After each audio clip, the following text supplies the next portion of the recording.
What's going on, guys? Welcome to a very different episode of Renegade Jukebox. This is in some ways a crossover with our mental health checkups because we have a very difficult topic to discuss, and this has everything to do with these recent allegations coming up about Marilyn Manson.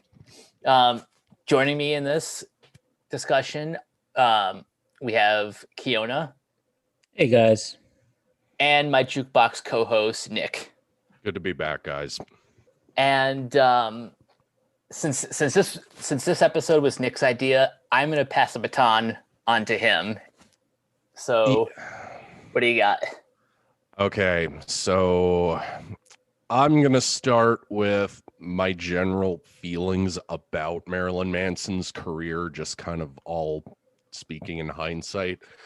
Not going to speak for you guys just yet, even though I roughly know both of your guys' feelings, but I was a big fan at one point.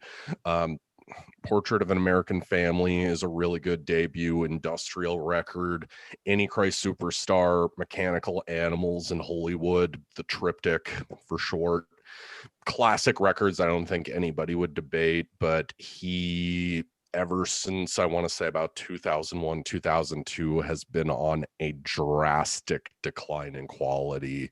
Like not just even like in terms of albums, but in terms of like live shows, which I'll get into a little bit. But he did have a little bit of a bounce back, but yeah, these allegations, I'm just kind of going, this might be my time to jump ship. So Mike, I know you said when we were talking a little bit before this, that you at least liked his music, or not like, die hard loved his music. Yeah, that'd be correct. I was never a diehard Manson fan, but his greatest hits album, Lest We Forget, was kind of my big jumping on point, especially the lead single Personal Jesus. That's when I really kind of got on board. But as you kind of alluded to, it's really just like his pre-2000s catalog that I've ever only really gone back to. I haven't really touched his most recent material, and yeah, the allegations we're about to get into are part of the reason, if even subconsciously. Yeah, so now Keona, I wanted him in on this just because I wanted to keep this somewhat of a balanced discussion amongst, different varying opinions on his music. I know for a fact you are not a fan. Catholicism aside, of course. Yeah, so I grew up in a household where his music wasn't really welcome. So I wouldn't have heard a lot of his early stuff. In fact, I heard Portrait of an American Family today, actually. And like you said, Nick, it's a good debut industrial record. It really is. It's sad to see someone who is a talented musician, who has skill in that regard, just being a garbage fire of a person. And like, yeah, I was never really like a huge fan of his. I had heard some of his music. I heard like, The Beautiful People on the radio, and I heard like, like certain things that he's done, certain songs that he's done, but I'm I'm a filthy casual here. I'm purely like someone who doesn't know the oeuvre, so to speak. But I will say that, his reputation aside, I did have a respect for him as a musician and as someone who, who knew his stuff, and who had made hit records. And yeah, I mean, it's always like, it's always very troubling and very like kind of just disgusting to hear that, that someone who you had a respect for just completely falls from grace. And I think that's the case here. And my heart goes out to all the people who suffered at his hands. Yeah. Allegedly. So I guess we have to say allegedly.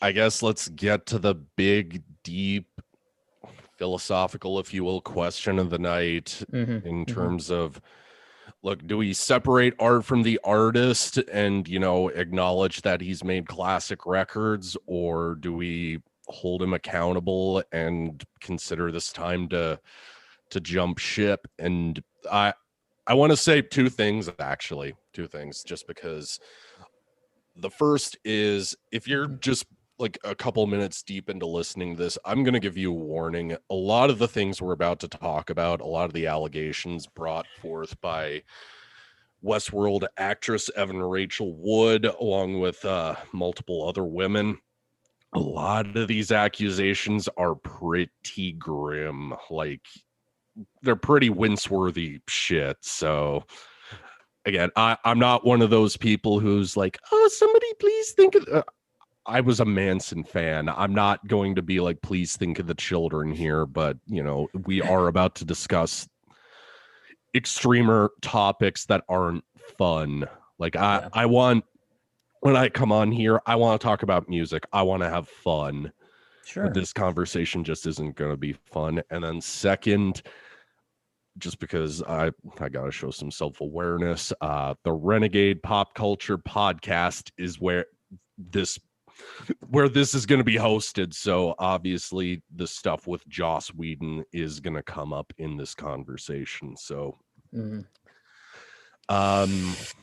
so I'm going to let Keona kind of take it from here right now, because I literally wrote an essay about my feelings to kind of articulate all of it.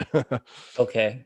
Well, separating the art from the artist and holding them accountable at the same time. I feel like that's something that's not mutually exclusive.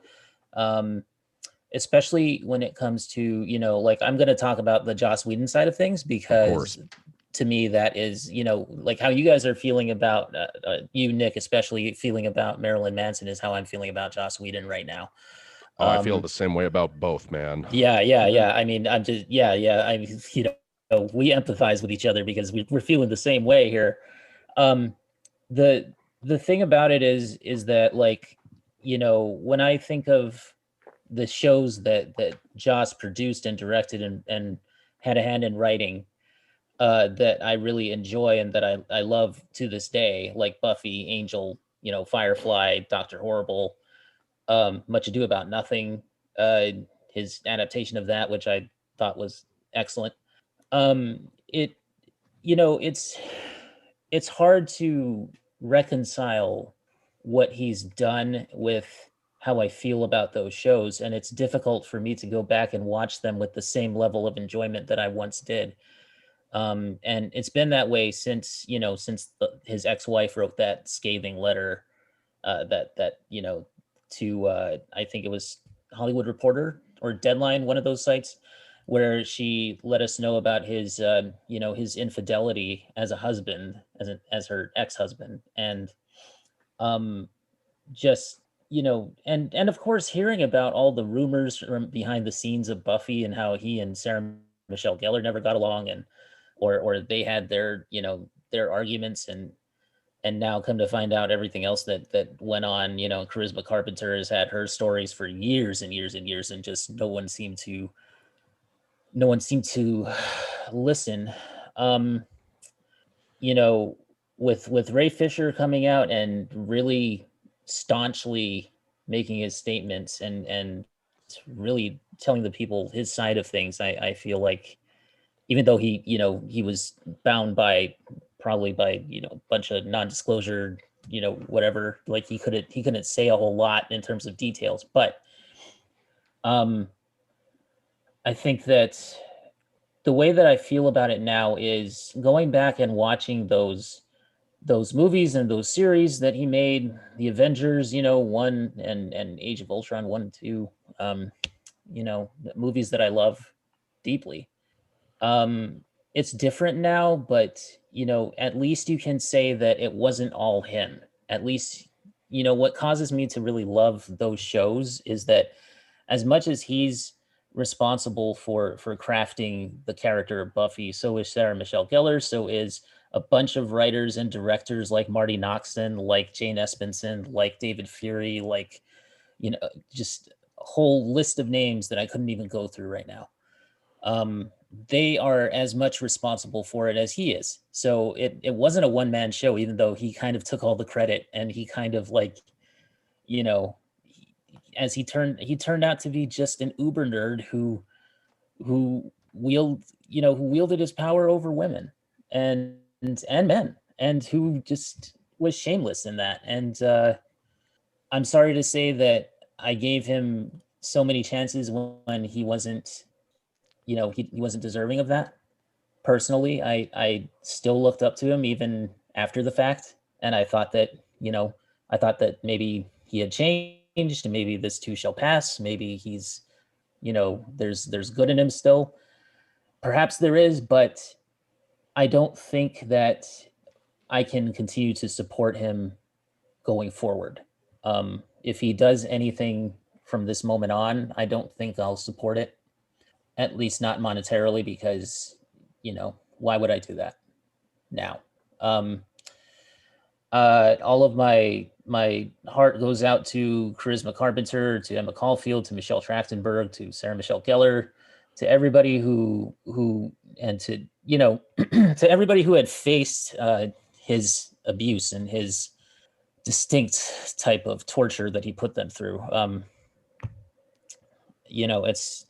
It's a mess. It's a mess, and it makes me feel almost culpable in a way, because I was one of those people who was willing to look past it. I was one of those people who was willing to make excuses for him before.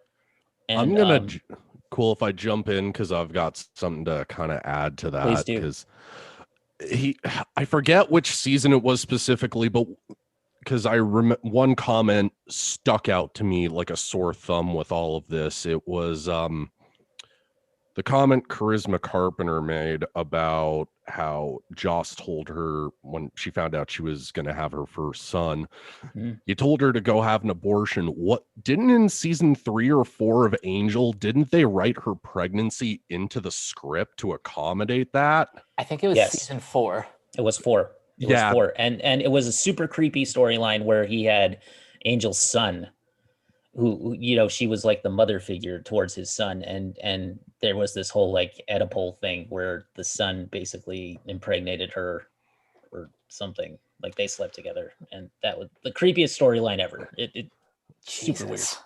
Like, super weird. Couldn't they have just stuck to like actually writing the pregnancy into the script like a normal person? Not done the weird right. Like the way I kind of feel about Joss Whedon is kind of the way I feel about the entire Pantera situation from 5 years ago. Mike's gonna know what I'm talking about, with Phil Anselmo doing the whole dime bash thing and then him yelping white power on stage. Like, yeah, just for Keona's sake, who might not have known about it, Phil Anselmo from Pantera did that. Oh God. Like, my general attitude about Whedon is kind of the same about Phil Anselmo from Pantera. I still love Pantera. I don't see why Dime and Vinny should have their memories at this point, since they've both passed. I don't think that their memories should suffer at the hands of Phil Anselmo, who was already responsible for the demise of Pantera. And in the case of Buffy, Angel, and Firefly, we have had I don't see why Sarah Michelle Gellar should have to suffer because of Whedon being an asshole. I don't see why Emma Caulfield should have to suffer because Whedon was a douchebag. I just can't financially support him. That's right. All. I agree with you completely. Yes. Mike. I gotta say one last thing before we go. I'm sorry, I was kind of trailing off there a little bit. No, you were perfectly on topic, man. But like, I gotta say though, one thing is that, yeah, like you said, they shouldn't be made to suffer for him, because they were the ones who were victims of his. Hmm. and including Ray Fisher, including Gal Gadot, including like all the people on Justice League who suffered the same thing. I think that speaks to them actually as professionals, that they were able to work through that situation. I'm amazed that they were able to. I mean, did you guys read like Michelle Trachtenberg's statement after Sarah Michelle Gellar came out with hers? I, Yeah, I I did. I read a little snippet of it, and yeah, Yeah, it's pretty damning, the stuff that she says. He wasn't allowed in the same room as Michelle Trachtenberg.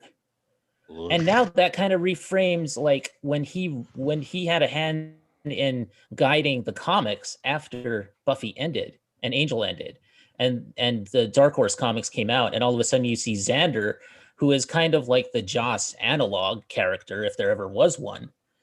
You see Xander make advances towards Dawn. And the idea was that Michelle Trachtenberg's character, who was Buffy's younger sister, like we're talking like way younger sister, way younger than Xander. So like you can see that there's like, an echo of that weirdness there, and that sort of just terrible behavior. I don't know what that was, but and then they of course covered it up in the comics, because Scott Alley, who was his editor at Dark Horse, who is also a person who has had allegations of abuse levied at him, uh, he basically okayed the storyline where Xander and Dawn basically get together and have a relationship together. And that to me just, now it kind of reframes that in my mind. Like, I don't know what that was, but it feels weirder than just the two normal characters in the Buffyverse getting together. Yeah, I 100% see that now. Yeah. So I'm gonna throw the mic at Mike here. Bad pun, I know. So let's talk a bit more about the whole Manson situation, because I've kind of mentioned that I've already felt like jumping ship as is. I mean, let's just talk about like the decline in quality for him, because like for a while like I mentioned, I've considered jumping ship as is, partially because like I'm a big live show guy. I love good big sized arena shows with like backdrops, pyro, lasers, light shows, screens playing like movies in the back, big arena metal and hard rock type stuff. But Manson, he's been on such a terrible decline in the live shows, like just throwing up on stage, having props collapse on him. He's on stage mumbling. And, I actually was supposed to see him at Heavy Montreal in 2018. Like, I was supposed to go see him, but the thing was, I think what made me not want to go see him was because it was some festival he was playing with Avenged Sevenfold. He brought a bunch of kids up on stage, and then he bitched one of the kids out for wearing a Sevenfold shirt, literally made him take it off in front of the crowd and throw it into the crowd. Yeah. What the heck? Yeah, I just thought that was such a douchebag move. So I was just, and like, this wasn't just an Avenged Sevenfold fan going to a Manson concert. I think it was a festival both were playing at. So I was just kind of going, wow, you are Captain Asshole in the room, so I will not go see your show. And I am not. And the funny part too, he was playing Toronto when 77, the punk side of Heavy Montreal, the 77 festival, the day before was when he was in Toronto. He canceled 5 minutes before he was going to go on stage. And I'm like, look, if he's going to be this unreliable, I'm going to go watch somebody who is going to be worth my time. No, thank you. Mm-hmm. Mm-hmm. Like, wow. Have you felt some of the way I felt for a while there, Mike? Yeah, that stories like that make it pretty hard to defend the guy, even when you're talking about some of his classic material. But hearing stories like that where he's just kind of completely disrespecting like the live audience is really not cool. And I've always been of that sort of naive opinion that you know, like his like whole persona is different. Is like kind of compartmentalized from you know his private personal life, but as we've learned through Evan Rachel Wood and some of the other victims, he's just an all around monster of a human being. Oh, he's been a monster even to his own bandmates. I mean, I'm assuming you've seen the video of him just randomly kicking John 5 on stage, and then John 5, just starts wanting to make sure he catches hands. Like, I'm gonna make a really bad argument. Maybe it's a bad argument, I don't know, but I've had some people agree with me. I'm just looking back on his career, I am just taking a look at this as I'm beginning even to wonder if his older music was even that good to begin with. Like, it's made me look at it like that. Like, am I off base for saying that? No, because I think, if I may jump in, I think that what you're saying is true, because it's kind of like the same thing with the Whedon situation, where you go back and look at some of his episodes and some of his work, and suddenly it reframes it. Well, what I mean by, like, looking back to wonder if his older stuff was good to begin with, you really have to look at his band as really, he was only as good as the people he was surrounding himself with. Like Portrait of an American Family and Antichrist Superstar, he was backed by Trent Reznor from Nine Inch Nails, who's also, that explains it. Frankenstein has denounced his creation. But then on Mechanical Animals, he didn't even have Reznor at that point. Like, I think he was still on Nothing Records at that point, but he took more of like a glam rock approach a la Bowie, and like he was going as far as to consider Billy Corgan from the Smashing Pumpkins as the musical consultant on that record. But then we have Madonna Wayne Gacy, his former keyboardist, saying that the album was already written. So I have no idea how accurate that really is. But 2 years later, it goes back into more of his traditional style, but he has Rob Zombie's future guitar player John 5 joining the band, and then eventually gets Tim Skold from KMFDM in on the process. Like, as much as I don't like Golden Age of Grotesque, I can't deny the music is good on that record. It's just the lyrics bog it down so badly. So and plus, to kind of throw Mike a little bit of a, hey, if we didn't know about this, I would have recommended the last two, Pale Emperor and Heaven Upside Down. Those two are actually really good albums, but I really attribute that to Tyler Bates being involved with his songwriting process. Oh wow, I didn't know Tyler Bates was involved in those, but that would explain why those are considered one of his better albums. Yeah, like he really was in, an upward trajectory, like at least from, a studio album point. But I was just kind of going, how's this going to translate live? Because like I said, he does not perform live well anymore. And this was a guy whose live shows, I was like, I want to go see this guy live. This sounds like a fun time.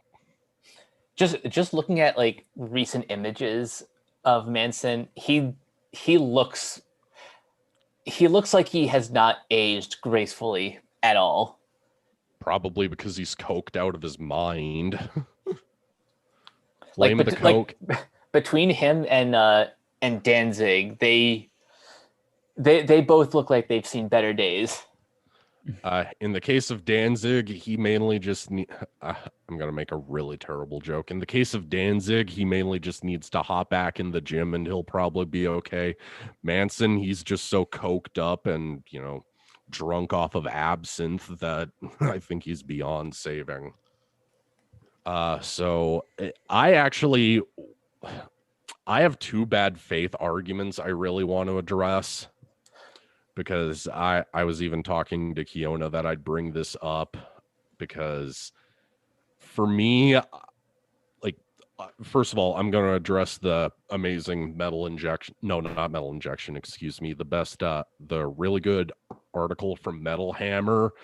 They address a lot of these because I have seen nothing but the most unempathetic asshole comments, just using whatever excuse they can to disregard the victims in this case. The one bad faith argument I really want to address was, but she's friends with Amber Heard, being repeated ad nauseum. That makes me go, you guys have to be, were you guys dropped as soon as you came out of the womb? Like, seriously, people. Like, funny how I really think that these guys are the type that would go, not all men are rapists, like those types, but yet, when somebody like Manson comes along and has the allegations he has against him, it's just kind of like, now you guys are defending. I think that you're only defending him because you like him. That's usually the argument that comes up anytime someone's favorite band or actor or director is accused of anything. Like, the very first knee-jerk reaction is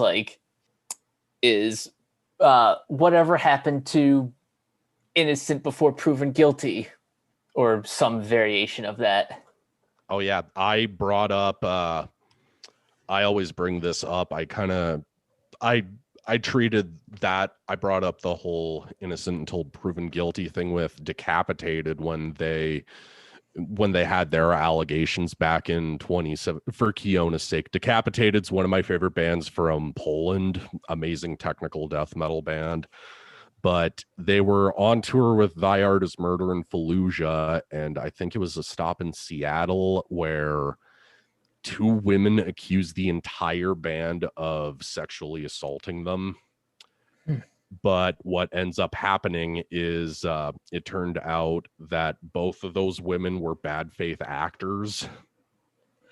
Oh. Yeah, they had accused another guy a couple years before this of the same thing, and it turned out to have been something that was a complete fluke. Like, I actually did a little bit of research. It turns out that yes, 5% of victims, like, I don't want to sound insensitive when I'm saying this, by the way, but there's like a small 5% amount of women who are lying about it. So what these people are trying to tell me is that all women are 5% liars.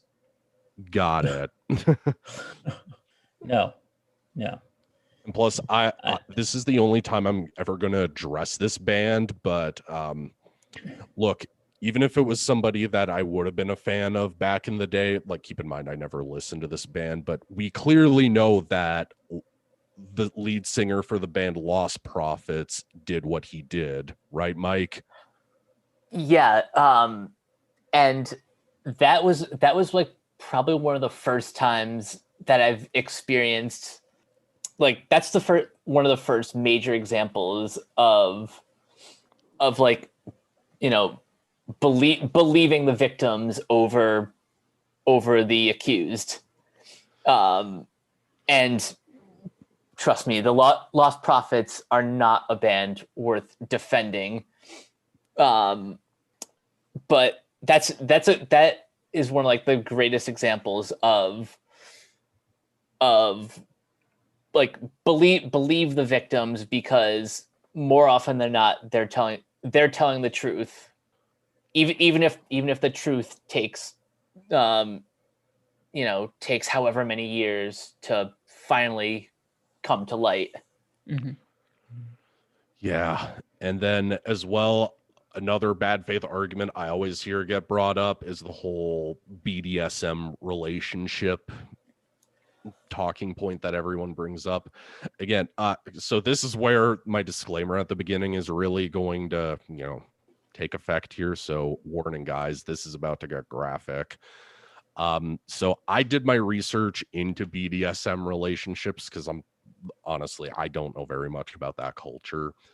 But here's the thing. Last I checked, forcing women to buy Nazi memorabilia in Thailand to bring it back to someone, nothing to do with BDSM.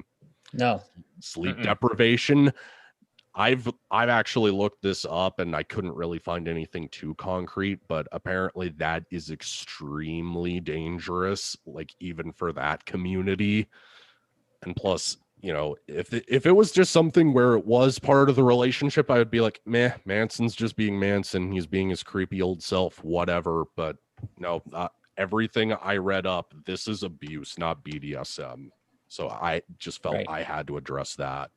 Yeah.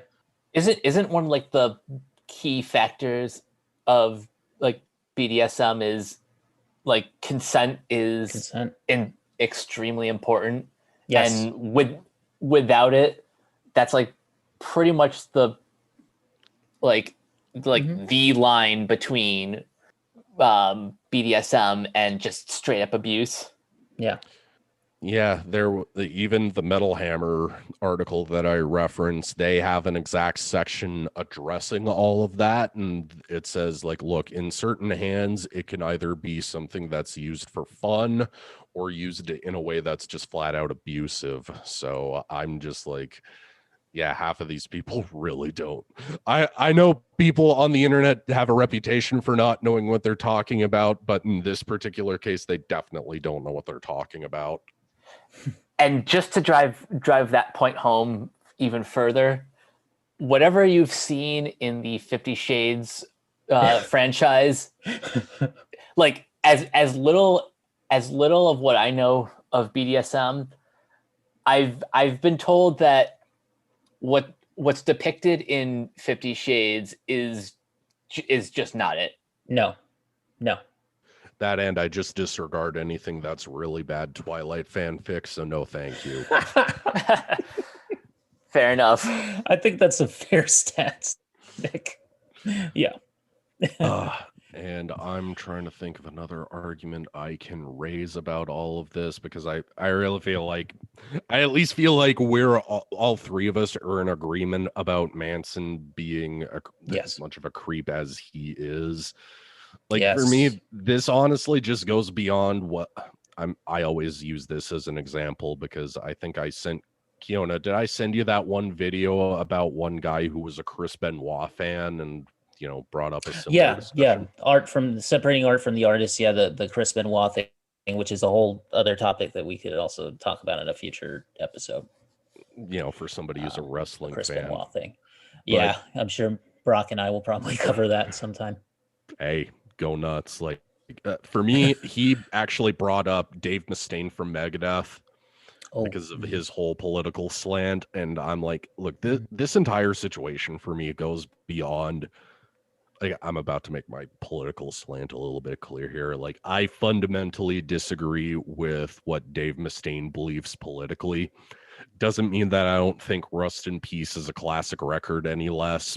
Doesn't make me think any less about Peace Sells or, you know, even any of the recent albums like United Abominations or The System Has Failed. Like, this entire Manson situation has just kind of been a culmination of me going, he's been in such an artistic decline, he's been in such a performing decline, that I kind of go, you know what, this is an extra good excuse for me to jump ship, because I've even gotten rid of my merch and my CDs from the guy.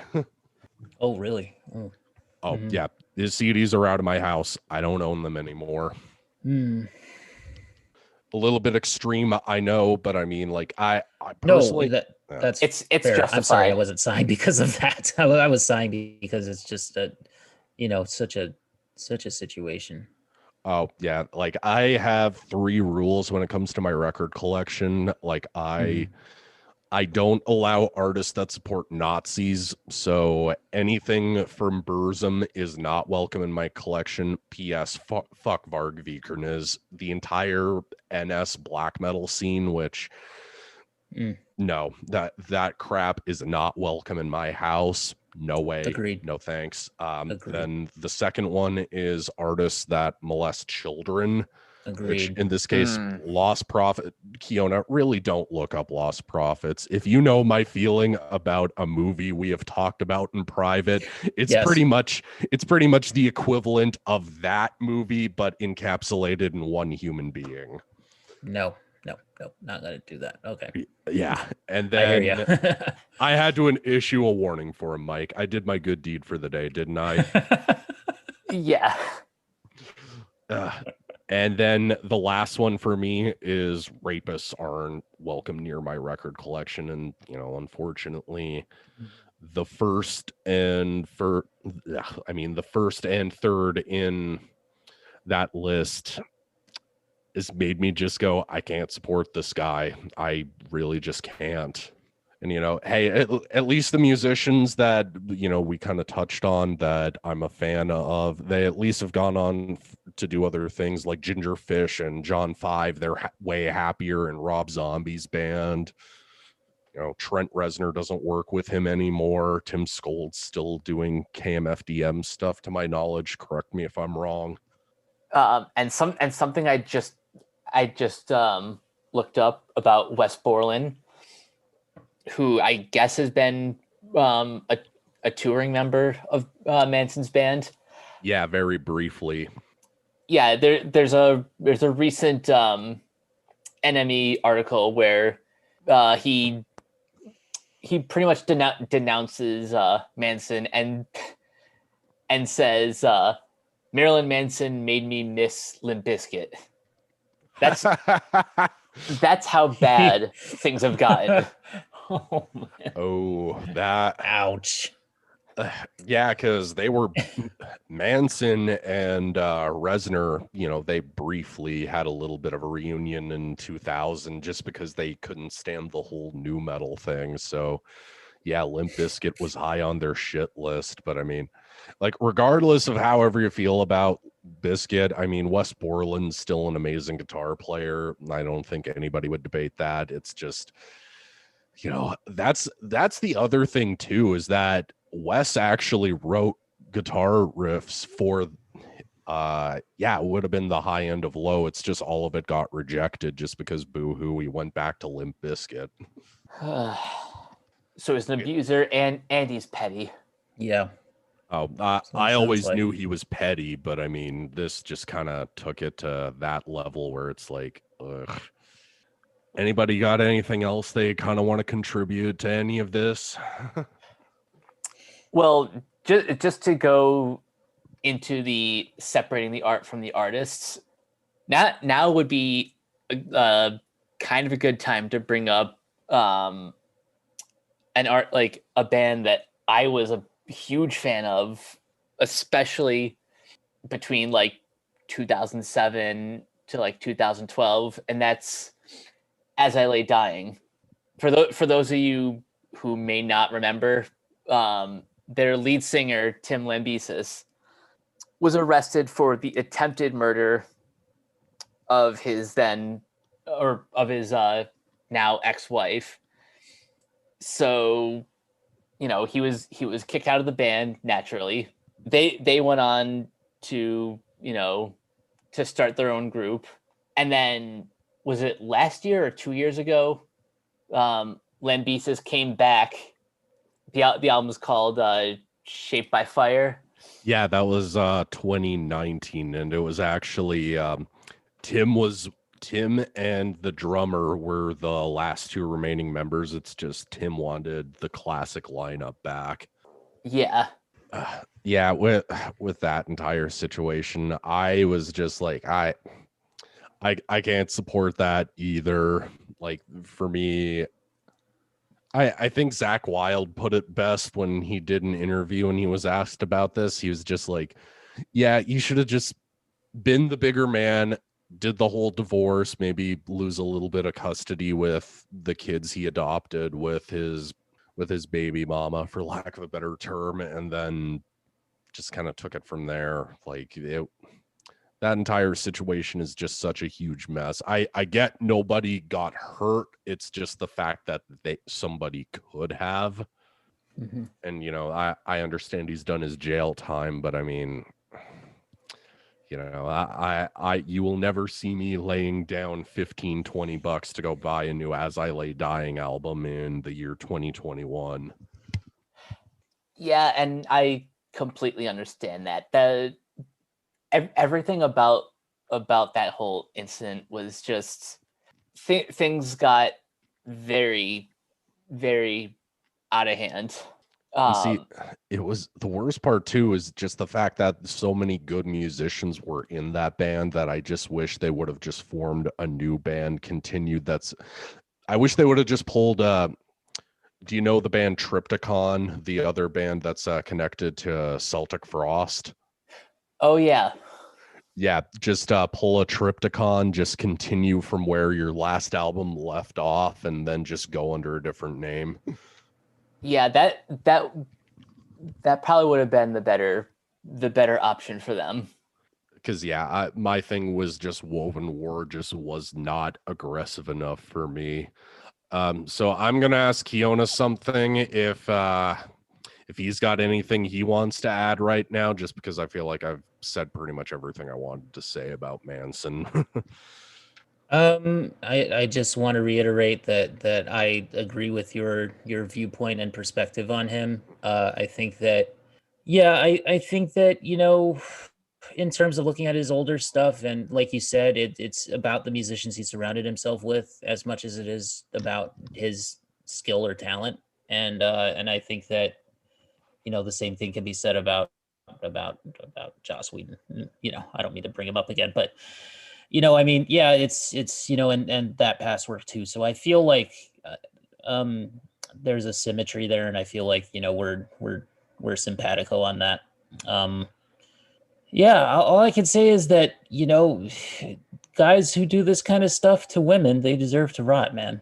In my opinion, that's how I feel about it, and I cannot support them from here on out. Well, we might get our wish because it was a California senator who actually said that she wants the FBI to investigate him. So you might get your wish, man. Yeah, I think it's deserved in his case. Yeah. It's not that I would say that in every single case where things are alleged to have occurred, but I given the amount that we've heard and given the fact that there seems to be cause for it, I would say yes, definitely investigate him.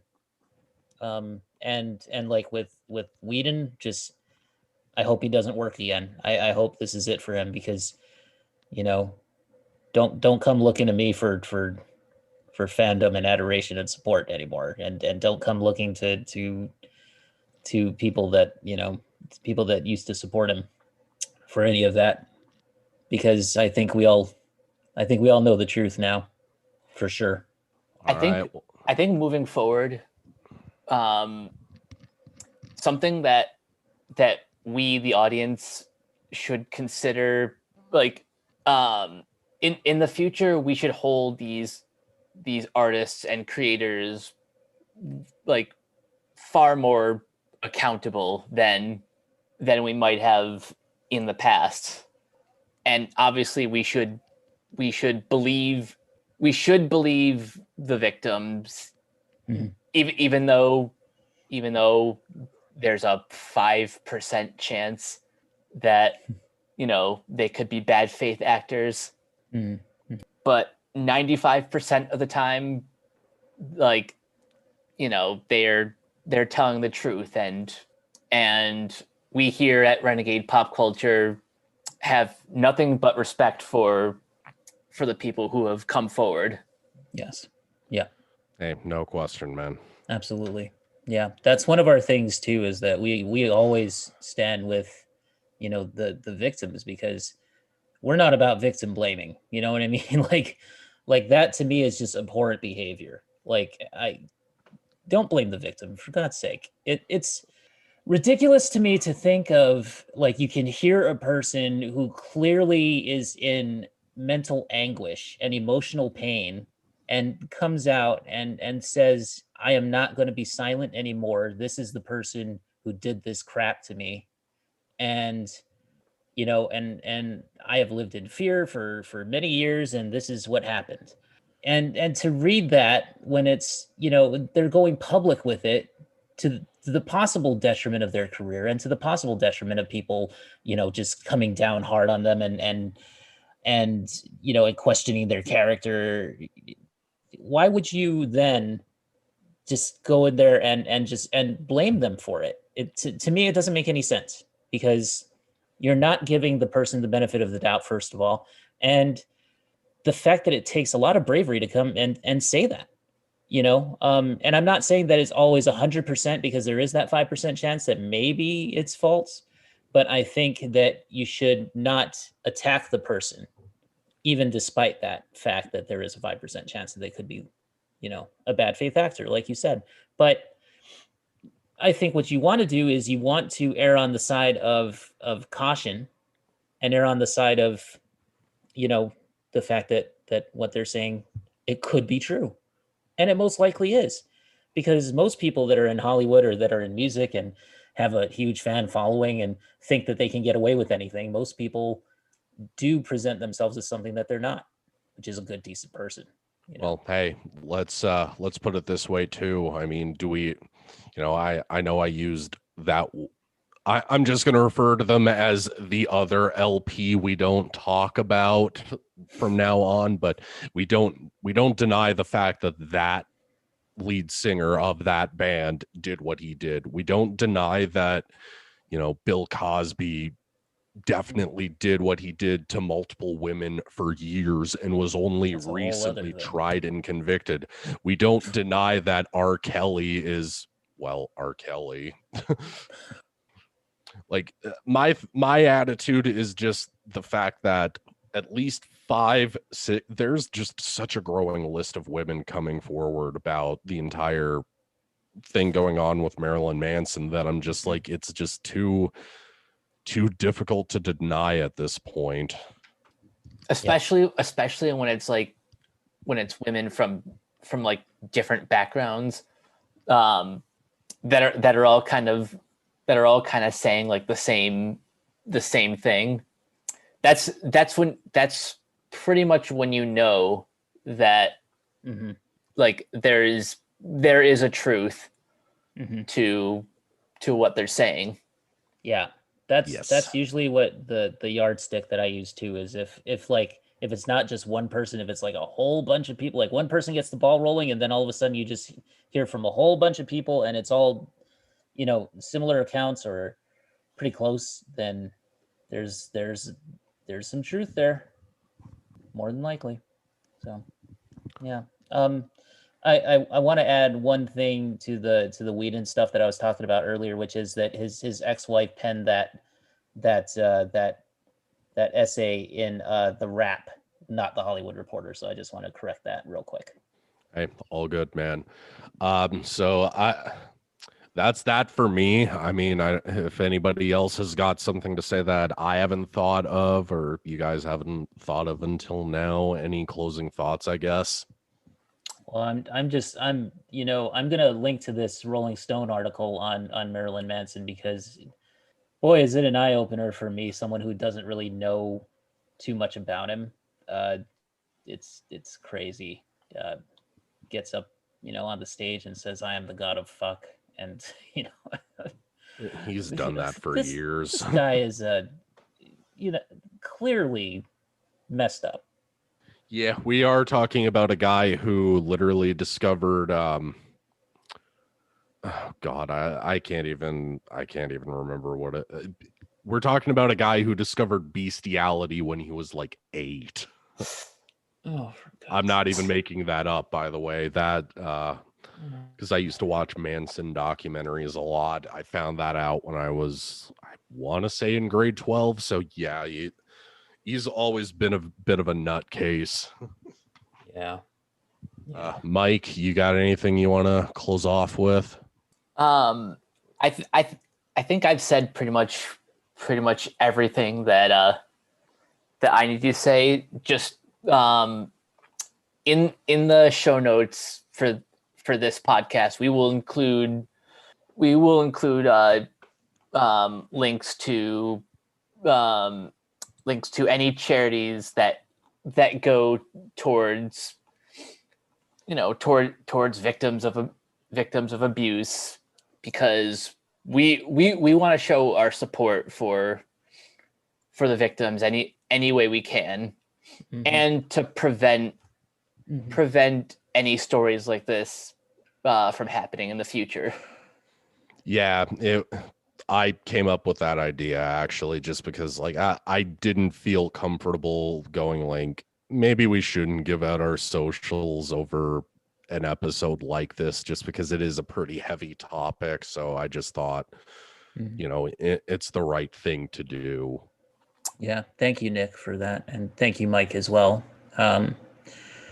Yeah, you guys had control over this one. I wanted to take a step back because this is not my wheelhouse, generally speaking. I mean, I love metal and I love rock music and stuff. So, but the Marilyn Manson stuff is this is all news to me. And I read Evan Rachel Wood's accounts of everything that went down, and just I feel so terrible for her and for the other women that suffered at his hands. So, Well, hey, to kind of end this on a little bit of a happier note, for lack of a better phrase, I'm at least gonna, just because I kind of feel like February so far has been a rough year for everyone. So it has. Yeah, the way I'm gonna ask this, let's name at least one good thing that's happened this week, and then I think we're done here. One good thing for me is I got a raise at my day job. Sweet. Awesome, man. That's always good. Yeah. All right, Keona, you got one, man?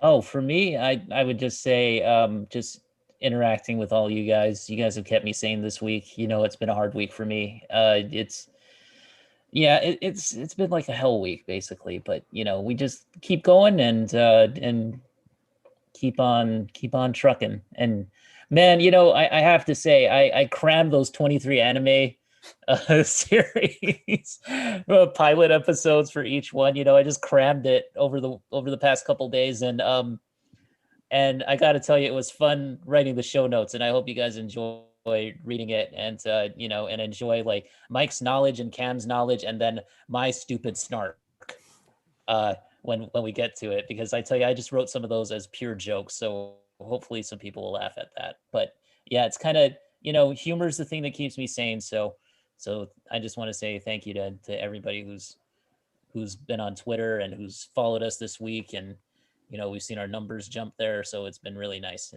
and interacting with everybody has been really cool. So yeah, the people have been great this week. All right, Nick, what about you? I beat Doom 2016 a couple nights ago, so I'm generally I finally got around to playing that. And what did you play it on? PS4. Nice. I've got the Switch version too, but I got that. How does that run on Switch, I wonder? Because that's a pretty intense game for Switch, one would think. It's dark, but at the same time, it still functions well. I didn't notice anything too out of the ordinary on it. But it run smooth, man? That's what matters. Yeah, exactly. I got it exclusively for like whenever I'm on a plane again, whenever that day may come. I at least have it that way. That's a great idea. It at least looks better than Wolfenstein Youngblood does on the Switch. That is a pixelated mess. So let me ask you, are you going to play Eternal? Of course. Awesome. Keep in mind, I'm the resident not a first-person shooter guy. Like, I'm not really that great at shooters. I'm more of like a horror game puzzle type person. But I'm trying to expand a little bit of my video game horizons this year, so I'm just playing through whatever. Keep in mind, I don't buy games that I don't have any interest in playing. So like, you're not going to see me buying like 18 Call of Duty games and going, I'm going to play through all of them. There is a game you might be interested in because it has a rhythm game element to it, but it's also like Doom in the sense that it's a first person shooter. It's called BPM, Bullets Per Minute. Look that one up because it's an interesting take. Hey, I wouldn't mind it, but currently I'm just trying to barrel through some Red Dead Redemption so I can play the second There you one. go. Yeah. Yeah, I got you. All right, man. Well, you know what? I mean, as always, guys, whenever I come on a podcast with you guys, you always teach me stuff and I always learn from you. So I'm always happy to come on the jukebox with you too. Yeah, we're glad to have you on this one. Yeah, yeah. I want to come on more of them, so just give me my homework. Will do. All right, that'll do it for this mental health edition of Renegade Jukebox. We will catch you guys in the next one. Peace. Peace out.